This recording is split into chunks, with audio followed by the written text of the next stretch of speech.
Buenas noches. Hoy quiero seguir hablando del libro El diario del fin del mundo de Mario Mendoza. Para mi lástima ya acabé de leerlo completamente, así que no tengo nada más que leer en las noches antes de dormir por el momento. Pero quiero hablar hoy de un tema muy importante y uno de los temas más importantes que aborda el libro en cuanto a la historia del nacionalsocialismo. Y voy a hablar de los experimentos médicos que se hicieron en los campos de concentración de Auschwitz. Joseph Mengele era apodado el ángel de la muerte. Era un monstruo. Era un médico que escogía a algunos de los judíos que estaban retenidos en los campos de concentración y hacía experimentos con ellos. Muchas veces los cobayos humanos o los conejillos de indias, que eran los judíos, terminaban sin alguna extremidad o sencillamente sin algún sentido, terminaban ciegos, sordos, por los crueles experimentos que recibían por parte de Joseph Mengele, quien muchas veces los torturaba al hacer el experimento. No eran cirugías comunes y corrientes. Él estaba obsesionado con un tema de la reproducción y estoy hablando de los nacimientos de gemelos. ¿Por qué razón? Los nacionalsocialistas, o sea, los nazis, estaban obsesionados con rodear el mundo de solamente nazis y solamente alemanes de sangre pura. Así que ellos se creían y consideraban que eran los seres perfectos traídos de los dioses con todas las características más sobredesarrolladas sobre cualquier otro ser de la faz de la tierra. Así que ellos querían que todas las personas en el mundo fueran nazis y destruir a quienes no lo fueran. Por esa razón, desde los más altos mandos estaban obsesionados con reproducirse masivamente. Y Joseph Mengele, quien compartía obviamente esa corriente, compartía esa filosofía del nacionalsocialismo, él se obsesionó con el tema de los gemelos. ¿Cómo hacer para inseminar a una mujer y cómo hacer para poder cambiar las características del niño o del feto que está dentro del vientre y duplicarlo? Ya sabemos que hoy en día se puede casi que diseñar nuestros hijos. Podemos inseminar a una mujer y decidir si queremos que sea una niña, un niño, si queremos que sea churco, que sea de cabello lacio. Pero en ese entonces no se estaba seguro de eso, no había certeza de eso, de ese resultado.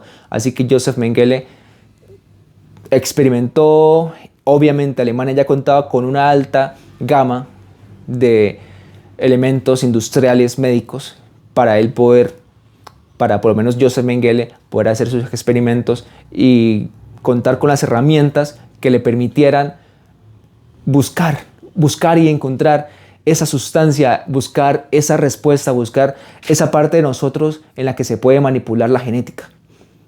Entonces, los niños gemelos, adultos gemelos, siempre eran blancos, los blancos más seguros para hacer experimentos, para ser abiertos completamente. Que por fortuna para ellos sería a lo mejor quedar muertos después de la cirugía, pero muchas veces terminaban cuadraplégicos, terminaban ciegos, sordos, como lo dije anteriormente. Entonces eso fue escalofriante, fue algo que me dejó impactado, que me dejó perplejo. Y para todos los que conocen de historia, es algo de saberse que en la Alemania nazi se realizaron los mayores experimentos y avances médicos debido a eso, debido a esa crueldad. Se desarrolló la medicina y se desarrolló la medicina científica demasiado. Entonces es un poco, no sé, me da un poco como un temblor por dentro pensar que eso tan cruel llegó a ser también un avance, un desarrollo para la medicina y para los descubrimientos médicos y científicos. ¿Por qué no solamente médicos? Porque también científicos, también se jugó con la psicología. Las personas que quedaban ciegas, que quedaban sordas, que quedaban sin una extremidad y que estaban sufriendo y que no eran capaces de dormir sin lamentarse, también hacían parte de un experimento posteriormente, que era el experimento de la enajenación. Entonces había otro nazi un poco más joven, quienes podían verlo, digo, porque habían ciegos ahí, pero quienes podían verlo, podían escucharlo, veían en él un amigo, veían en él alguien que los entendía y que tampoco comprendía por qué recibían ese tipo de tortura. Así que les decía a esos que estaban sufriendo, a esos judíos, ese nazi se encargaba de abrazarlos, de decirles que todo iba a estar bien, que los entendía, que él no era judío, pero que él creía que Dios iba a encargar de poner todo en orden y que ese dolor que ellos estaban pasando y estaban sintiendo tenía una razón de ser y tenía un pago divino en el cielo.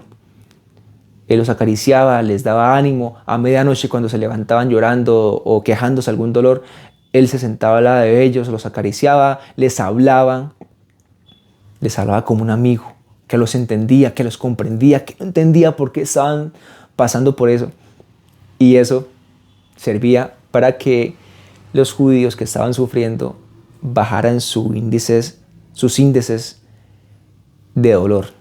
Entonces, eso tiene que ver también con la sugestión, con lo que llaman el efecto placebo de la medicina, de poder manipular mediante la mente y sanar mediante la mente algo que físicamente sí está dañado. Fue una cosa bárbara lo que hicieron ellos, o sea, macabra la forma en que ellos pudieron llegar a esa conclusión, pudieron hacer esos estudios. También hicieron estudios de obediencia. En los campos de concentración escogían a un joven, por ejemplo, lo llamaban y le decían: venga, usted no sabe, hermano, yo lamento mucho que los tuviésemos que encerrar, pero acá el culpable de que todos estén encerrados son ellos dos. Esos dos que eran banqueros, que se encargaron de robar, de zafar, y solamente por culpa de ellos dos, todos ustedes están encerrados acá. Eso era hecho por un nazi hacia otro judío, y armaban complots para ver cómo entre ellos mismos se mataban.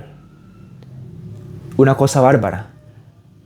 Claramente lo disfrutaban también, disfrutaban de esos experimentos, disfrutaban verlo y no solamente ser partícipes, sino ser la mente maestra de esos experimentos tan macabros. Entonces, en conclusión, esa tortura indeseable que sufrieron los judíos también fue un tiempo de experimentación, de desarrollo científico. Llamémoslo descubrimientos, porque de desarrollo, no sé, me traería muchas dudas que la palabra desarrollo esté envuelta en una esfera de crimen y de violencia.